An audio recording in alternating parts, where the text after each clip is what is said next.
जय हिंद दोस्तों। मैं श्वेता नागदा और आपका स्वागत है MP GK by Shweta Nagda channel पर।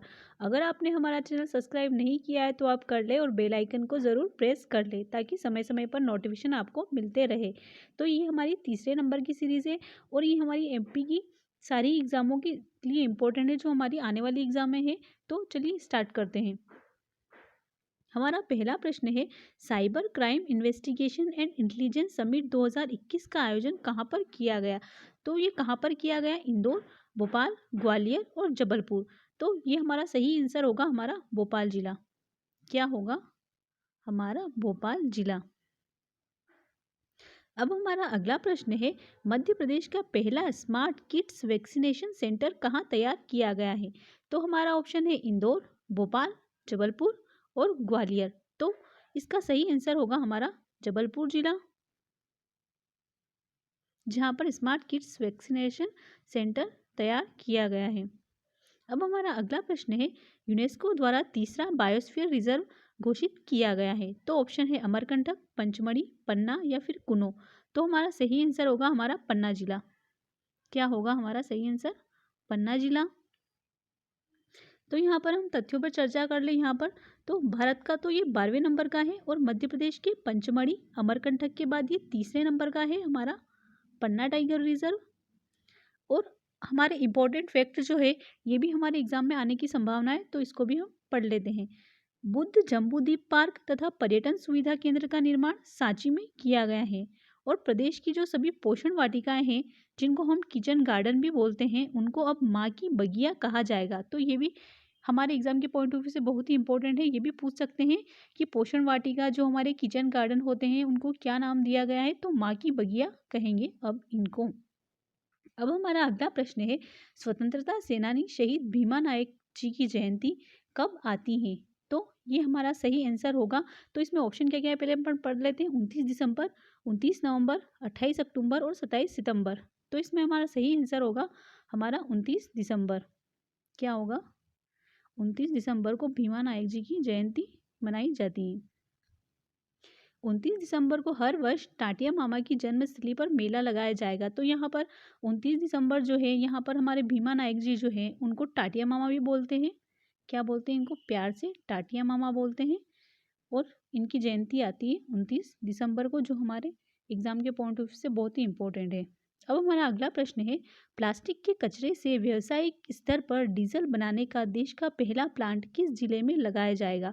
तो हमारा ऑप्शन है जबलपुर, ग्वालियर, भिंड और विदिशा। तो ये हमारा कहाँ पर लगाया जाएगा? तो इसका सही आंसर होगा हमारा विदिशा जिला। क्या होगा हमारा? विदिशा जिला। यहाँ पर इसमें तथ्य दे रखे हैं, प्लास्टिक के कचरे से व्यावसायिक स्तर पर BS6 मानक स्तर का डीजल बनाने का देश का पहला प्लांट जो है वो हमारे विदिशा जिले के औद्योगिक क्षेत्र जंबर बागरी में बनकर तैयार हो गया है। तो ये कौन सा स्थान है यहाँ का विदिशा का? तो जंबर बागरी। अब हमारा अगला प्रश्न है, सोलर मैन तथा सौर गांधी के नाम से कौन जाने जाते हैं? तो हमारे ऑप्शन है प्रोफेसर चेतन सोलंकी, लक्ष्मी नारायण, मुकेश कुमार और जगदीश मोहन। तो इसमें सही आंसर होगा हमारा प्रोफेसर चेतन सोलंकी। सोलर मैन तथा सौर गांधी के नाम से पहचान बनाने वाले निमाड़ जिले के प्रोफेसर चेतन सोलंकी को राज्य सरकार ने सौर ऊर्जा के क्षेत्र में मध्य प्रदेश का ब्रांड एम्बेसडर नियुक्त किया है, जो बहुत ही इंपॉर्टेंट है। तो मध्य प्रदेश के ब्रांड एम्बेसडर कौन है? प्रोफेसर चेतन सोलंकी। और इनको सोलर मैन और सौर गांधी भी बोलते हैं और ये कहाँ से आते हैं? निमाड़ जिले से आते हैं।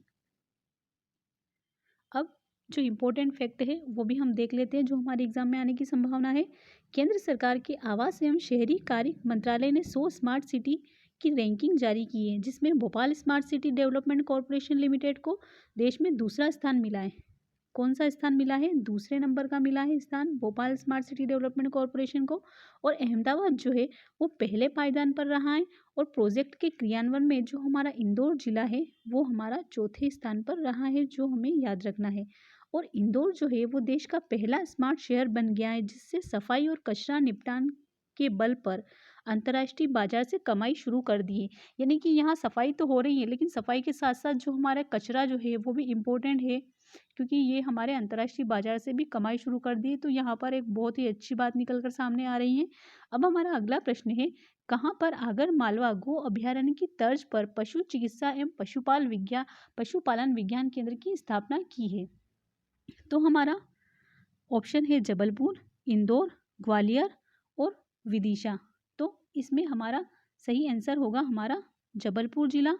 तो यहाँ पर क्या है कि पहले हमारा जो आगर मालवा में गो अभ्यारण्य खुला था, ये यहाँ के सालरिया गांव में, तो इसकी तर्ज पर ही ये यहाँ पर बहुत अच्छा विकास हुआ है इसका। तो यहाँ पर इसकी तर्ज पर हमारे जबलपुर में भी खोला गया है। तो यहाँ पर देख लेते हैं कुछ तथ्यों को। आगर मालवा जिला गो अभ्यारण्य सालरिया में कृषि विज्ञान केंद्र की तर्ज पर पशु चिकित्सा एवं पशुपालन विज्ञान केंद्र की स्थापना नानाजी देशमुख पशु चिकित्सा विज्ञान विश्वविद्यालय जबलपुर के माध्यम से की जाएगी।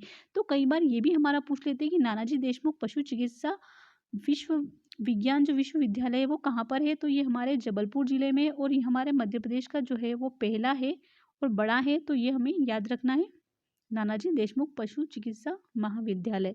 अब हमारा अगला प्रश्न है, जो विश्वविद्यालय है वो हमें याद रखना है। अब हमारा अगला प्रश्न है, भगवान बिरसा मुंडा की जयंती कब मनाई जाती है? तो कब मनाई जाती है ये? 15 नवंबर, 29 दिसंबर, 6 नवंबर और 17 सितंबर। तो इसमें हमारा सही आंसर होगा 15 नवंबर। क्या होगा हमारा? 15 नवंबर। अब हमारा अगला प्रश्न है, प्राणी मित्र अवार्ड किसे दिया गया है?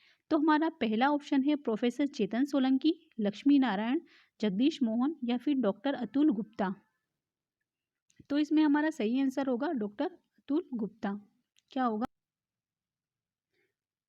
डॉक्टर अतुल गुप्ता। वन विहार राष्ट्रीय उद्यान भोपाल के वन्य प्राणी चिकित्सक डॉक्टर अतुल गुप्ता को केंद्रीय चिड़ियाघर नई दिल्ली द्वारा पूर्व सीटू संरक्षण, ये सीटू संरक्षण जो है उनके लिए प्राणी मित्र अवार्ड दिया गया है। किसे दिया गया है? डॉक्टर अतुल गुप्ता जी को।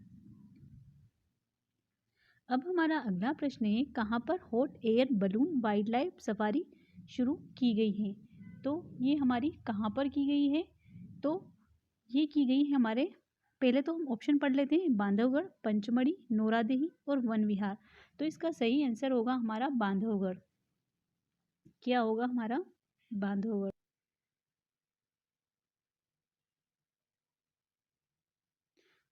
मध्य प्रदेश देश का प्रथम राज्य है जो साथी परियोजना को क्रियान्वित करेगा। तो ये भी हमारा बहुत ही इंपॉर्टेंट क्वेश्चन है। कौन सी परियोजना है? साथी परियोजना। मध्य प्रदेश देश का टावर पॉलिसी जारी करने वाला पहला राज्य बन गया है। तो ये भी इम्पोर्टेंट है, टावर पॉलिसी में मध्य प्रदेश पहले नंबर पर है। प्रदेश की ऐतिहासिक शहर ग्वालियर और ओरछा को यूनेस्को ने अर्बन लैंडस्केप सिटी प्रोग्राम के तहत वर्ल्ड हेरिटेज सूची में शामिल किया गया है। तो ये भी बहुत ही इम्पोर्टेंट है। तो किस किस को किया गया? हमारे ग्वालियर और ओरछा को। अब हमारा अगला प्रश्न है, कौन से जिले में जल महोत्सव का शुभारंभ किया गया है? तो हमारा ऑप्शन है खंडवा, खरगोन, इंदौर और भोपाल।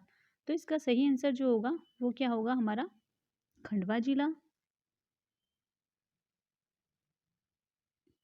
खंडवा जिले में स्थित हनुमंटिया टापू पर छठे जल महोत्सव का शुभारंभ 20 नवंबर 2021 को मुख्यमंत्री शिवराज सिंह जी चौहान द्वारा किया गया। यह महोत्सव जनवरी 2022 तक चलेगा। कब तक चलेगा? ये हमारा 2022 तक चलेगा। और प्रथम बार जो है, ये भी हमारे एग्जाम में पूछ लिया जाता है कि आयोजन इनका कब किया गया था। 2016 में किया गया था और ये छठे नंबर का था, जो भी इम्पोर्टेंट है।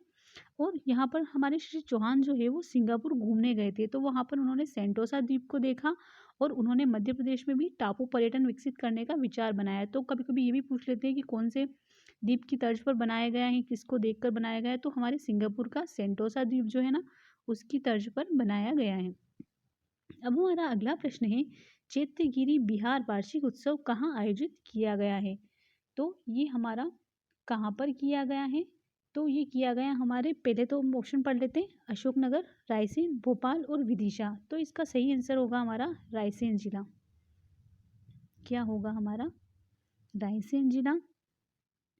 मध्य प्रदेश के रायसेन जिले के सांची में चैत्यगिरी बिहार वार्षिक उत्सव आयोजित किया गया। और यहाँ पर और भी इम्पोर्टेंट फैक्ट है, तो ये भी हम पढ़ लेते हैं, हमारे एग्जाम के पॉइंट ऑफ व्यू से बहुत ही इंपॉर्टेंट है, ये भी हमारे एग्जाम में आने की पूरी संभावना है। तो मध्य क्षेत्र विद्युत वितरण कंपनी जो है हमारे मध्य प्रदेश की, वो वॉइस बोर्ड सुविधा देने वाली देश की पहली कंपनी बन गई है। तो कौन सी सुविधा देने वाली? वॉइस बोर्ड सुविधा देने वाली हमारी मध्य विद्युत क्षेत्र की जो कंपनी है वो पहली कंपनी बन गई है। और मुख्यमंत्री ने राम माधव की पुस्तक बिकॉम इंडिया कम्स फर्स्ट का विमोचन भोपाल में किया है। तो बहुत बार ये भी पूछ लेते हैं कि मुख्यमंत्री जी ने राम माधव की बुक का विमोचन कहाँ पर किया है, तो भोपाल में किया है। और राम माधव जी की बुक कौन सी है? Because India come first. और कभी ये भी पूछ सकते हैं कि बिकॉज इंडिया कम फर्स्ट जो है वो किसकी पुस्तक है, तो राम माधव की है। अब हमारा अगला प्रश्न है, ऑटोमेटिक मिल्क प्रोसेसिंग संयंत्र का लोकार्पण किया गया है, तो ये कहाँ पर किया गया है? तो इसका ऑप्शन है सागर, जबलपुर, अशोकनगर और बुरहानपुर। तो इसका हमारा सही आंसर होगा हमारा सागर जिला। कौन सा होगा हमारा? सागर जिला। श्री चौहान ने सागर के सिरोंजा में प्रदेश के पहले ऑटोमेटिक मिल्क प्रोसेसिंग सेंटर का लोकार्पण किया गया है। तो यहाँ पर एक सागर जिले का सिरोंजा स्थान निकलकर सामने आ रहा है। कौन सा स्थान? सागर जिले का सिरोंजा, जहाँ पर ऑटोमेटिक मिल्क प्रोसेसिंग संयंत्र का लोकार्पण किया गया है। मध्य प्रदेश के रायसेन जिले के सांची में चेतगिरी बिहार वार्षिक उत्सव आयोजित किया गया, जो हम पढ़ चुके हैं। अब हमारा अगला प्रश्न है, इंदौर जिले की किस बालिका ने प्रधानमंत्री राष्ट्रीय बाल पुरस्कार प्राप्त किया है? तो हमारा ऑप्शन है मुस्कान जोशी, पलक शर्मा, अनूप जैन और हिमांशु नागदा। तो इसमें हमारा सही आंसर होगा पलक शर्मा। क्या होगा हमारा? पलक शर्मा। तो यहाँ पर हम कुछ फैक्ट पर चर्चा कर लेते हैं। मध्य प्रदेश के दो बच्चे पलक शर्मा और अनुज जैन प्रधानमंत्री राष्ट्रीय बाल पुरस्कार 2021 से सम्मानित किए गए हैं। पलक शर्मा ने खेल श्रेणी में पुरस्कार प्राप्त किया है। इंदौर के श्री कृष्णा पब्लिक स्कूल में 8वीं कक्षा की पढ़ने वाली छात्रा है और 2019 में इन्होंने बेंगलुरु में आयोजित एशियन एज ग्रुप चैंपियनशिप में स्वर्ण पदक जीतने वाली भारतीय मूल की पहली महिला गोताखोर बनी है। तो बहुत बार आ जाता है कि पलक शर्मा क्या है, तो वेट लिफ्टर है या फिर गोताखोर है, तो हमको गोताखोर लगाना है। और हरदा के अनुज जैन को शैक्षिक उपलब्धि की श्रेणी में पुरस्कार प्राप्त हुआ है। अंतर्राष्ट्रीय पृथ्वी विज्ञान ओलंपियाड में उन्होंने 3 प्रतियोगिताओं में स्वर्ण, रजत और कांस्य पदक भी जीते हैं। तो ये अनुज जैन भी जो है इम्पोर्टेंट नाम है, जो हमें याद रखना है। अब हमारा अगला प्रश्न है, पंख योजना में पी का क्या मतलब है? तो पहला ऑप्शन में हमारा प्रोटेक्शन, परफॉर्मेंस, पावर या फिर प्रोडक्ट। तो इसका सही आंसर होगा हमारा प्रोटेक्शन। क्या होगा? प्रोटेक्शन होगा। तो यहाँ पर मुख्यमंत्री चौहान जी ने 24 जनवरी को राष्ट्रीय बालिका दिवस पर बेटी बचाओ बेटी पढ़ाओ योजना के अंतर्गत पंख अभियान का शुभारंभ किया है। पंख अभियान का उद्देश्य किशोरी बालिकाओं को प्रोटेक्शन, न्यूट्रिशन, नॉलेज और हेल्थ एंड हाइजीन, स्वास्थ्य एवं स्वच्छता को से जोड़ते हुए उनका विकास सुनिश्चित करना है। तो कई बार ये भी पूछ लेते हैं कि पंख जो है उसमें पी का क्या फुल फॉर्म होगा, तो प्रोटेक्शन, और एन मतलब होगा न्यूट्रिशन, के का होगा नॉलेज और एच का होगा हेल्थ एंड हाइजीन। क्या होगा? हेल्थ एंड हाइजीन, जो हमें याद रखना है। अब हमारा अगला प्रश्न है, सौर ऊर्जा से रसोई गैस बनाने का लोकार्पण कहाँ पर किया गया है? तो हमारा ऑप्शन है बैतूल, छिंदवाड़ा, बालाघाट या सिवनी। तो इसमें हमारा सही आंसर होगा हमारा बैतूल जिला। यहाँ पर सौर ऊर्जा से रसोई गैस बनाई जाएगी। कौन सा होगा हमारा? बैतूल जिला। पेट्रोलियम मंत्री श्री धर्मेंद्र प्रधान जी ने बैतूल जिले के जामठी, यहाँ पर एक चीज़ निकल कर आ रही है, जामठी जो है ये स्थान है, तो यहाँ पर भारत भारतीय शिक्षा समझौते के प्राथमिक स्कूल भवन और बायोगैस संयंत्र का लोकार्पण किया गया है। और भी हमारे इंपॉर्टेंट फैक्ट हैं जो हमारे एग्जाम में आने की संभावना है। तो भोपाल के हमीदिया अस्पताल के जो वार्ड बॉय है संजय यादव, उनको प्रदेश की पहली वैक्सीन लगाई गई है। तो ये हमारे एग्जाम के लिए बहुत ही इंपॉर्टेंट है। इनका नाम क्या है जिनको हमारे प्रदेश में पहली वैक्सीन लगाई गई है? तो संजय यादव जी को लगाई गई है। और कौन से हॉस्पिटल में लगाई गई है? तो ये भोपाल के हमीदिया हॉस्पिटल में लगाई गई है, जो बहुत ही इंपॉर्टेंट है।